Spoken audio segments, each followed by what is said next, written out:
Electronic city division electronic city police station limits Bettadasanapura ಅಂತಿದೆ. ಇಲ್ಲಿ ನಿನ್ನೆ ಒಂದು ಸ್ಪಾನಲ್ಲಿ ಕೆಲಸ ಮಾಡಿದಂಥ ಮ್ಯಾನೇಜರ್ ಅಶಿತ್ ಜಾ ಅಂತ ಹೇಳಿ ಅವನಿಗೆ ಮತ್ತೆ ಅವರ ಜೊತೆ ಇದ್ದಂಥ ಮನೋಜ್ ಅನ್ನೋರ ಮೇಲೆ ಒಂದು ಕಿಡ್ನ್ಯಾಪ್ ಅಟೆಂಪ್ಟ್ ಆಗಿದೆ.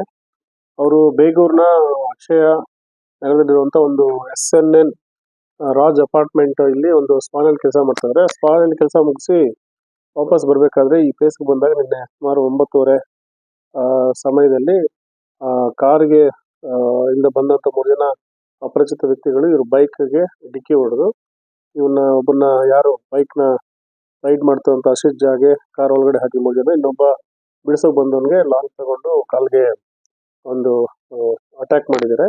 ಹಾಗಾಗಿ ಆಮೇಲೆ ಕಾರನ್ನ ಫಾಸ್ಟಾಗಿ ಚಲಿಸ್ಕೊಂಡು ಹೋಗಿದ್ದಾರೆ.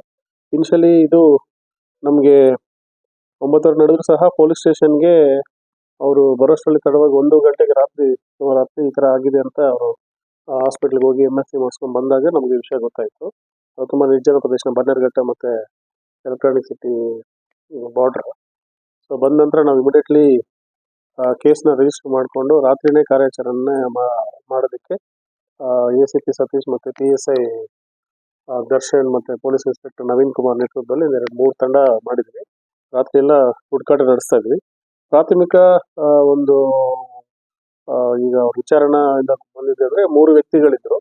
3 ವ್ಯಕ್ತಿಗಳಲ್ಲಿ ಸಹ 3 ಜನನೂ ಸಹ ಒಂದು ಕಪ್ಪು ಬಣ್ಣದಲ್ಲಿದ್ದರು ಮತ್ತು ದೊಡ್ಡ ಮೈಕಟ್ಟು ಯುವಕರ ಥರ ಕಾಣಿಸ್ತಾ ಇದ್ದಾರೆ. ಮೊದಲೆಲ್ಲ ಗಡ್ಡ ಬಿಟ್ಟಿದ್ದಾರೆ. ಒಬ್ಬರು ಶಾರ್ಟ್ ಆಗಿದ್ದಾರೆ ಅಂತ ಹೇಳಿದ್ದಾರೆ. ಮತ್ತು ಕನ್ನಡ ಮಾತಾಡ್ತಾ ಇದ್ದಾರೆ ಅಂತ ಹೇಳಿದರು. ದೆನ್ ಅವ್ರ ಹತ್ರ ಇಮಿಡಿಯೇಟ್ಲಿ ನಾವು ಇದು ಕೇಸ್ ರಿಜಿಸ್ಟರ್ ಮಾಡೋಷ್ಟರಲ್ಲಿ ನಿನ್ನೆ ರಾತ್ರಿ ಒಂದು ಕಾಲ್ ಬರುತ್ತೆ. ಒಂದು 2 ಲಕ್ಷ ರೂಪಾಯಿ ದುಡ್ಡಿಗೆ ಅವರ ಓನರ್ ಯಾರಿದ್ದಾನೆ, ಸ್ಪಾ ಓನರ್ ಪ್ರಕಾಶ್ ಮಂಡಲ್ ಅಂತೇಳಿ, ಅವನಿಗೆ ಕಾಲ್ ಮಾಡಿ ನನಗೆ 2 ಲಕ್ಷ ರೂಪಾಯಿ ದುಡ್ಡು ಕೊಡಬೇಕು, ಇಲ್ಲಾಂದರೆ ಏನಾರು ಆಗುತ್ತೆ ಅಂತ ಒಂದು ಬೆದರಿಕೆ ಹಾಕಿದ್ರು ಸಹ ನಮಗೆ ಗೊತ್ತಾಗಿದೆ. ಸೊ ಹಾಗಾಗಿ ನಾವು ರಾತ್ರಿಯಿಂದ ನಾವು ಹುಡುಕಾಟ ನಡೆಸ್ತಾ ಇದ್ವಿ. ಪ್ರಕರಣ ದಾಖಲಾಗಿದೆ. ನಮಗಿನ್ನೂ ಆರೋಪಿಗಳು ಸಿಕ್ಕಿಲ್ಲ. ಸಿಕ್ಕಿದ ಮೇಲೆ ಗೊತ್ತಾಗ್ತದೆ. ಮತ್ತು ಎರಡನೇದು, ಈಗ ಆರೋಪಿಗಳು ಸಿಕ್ಕಿದ ನಂತರ ಯಾರು ಇದನ್ನು ನಾವು ಕಸ್ಟಡಿನಲ್ಲಿ ಯಾರೋ ವಿಕ್ಟಿಮ್ ಇದ್ದಾರೆ ಅವ್ರಿಗೆ ಮಾತಾಡ್ಸಿದ ಮೇಲೆ ಅವ್ರಿಗೆ ಹಳೆ ಪರಿಚಯನ ಅದು ಈಗ ಆಗಿದೆ ಅನ್ನೋದು ಗೊತ್ತಾಗುತ್ತೆ. ಬಟ್ ಮೇಲ್ನೋಟಕ್ಕೆ ಅವ್ರು ಕರೆ ಮಾಡಿದ್ದು ಮತ್ತು ಕೇಳಿದ್ ಮಾಡಿದ್ರೆ ದುಡ್ಡುಗೋಸ್ಕರನೇ ಮಾಡಿದ್ದಾರೆ. ಬಟ್ ಇವ್ರನ್ನೇ ಯಾಕೆ ಟಾರ್ಗೆಟ್ ಮಾಡೋದು ಅನ್ನೋದು ನಮಗೆ ಇನ್ವೆಸ್ಟಿಗೇಷನಿಂದ ಗೊತ್ತಾಗುತ್ತೆ.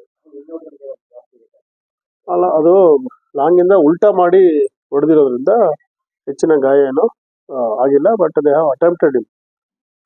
ಅವನು ಬಿಡಿಸೋಕೆ ಬಂದಾಗ ಅವನ ಮೇಲೆ ಅಟ್ಯಾಕ್ ಮಾಡಿದ್ದಾರೆ. ನಾವು ಟೀಮ್ಸ್ ಆಲ್ರೆಡಿ ಫಾರ್ಮ್ಡ್.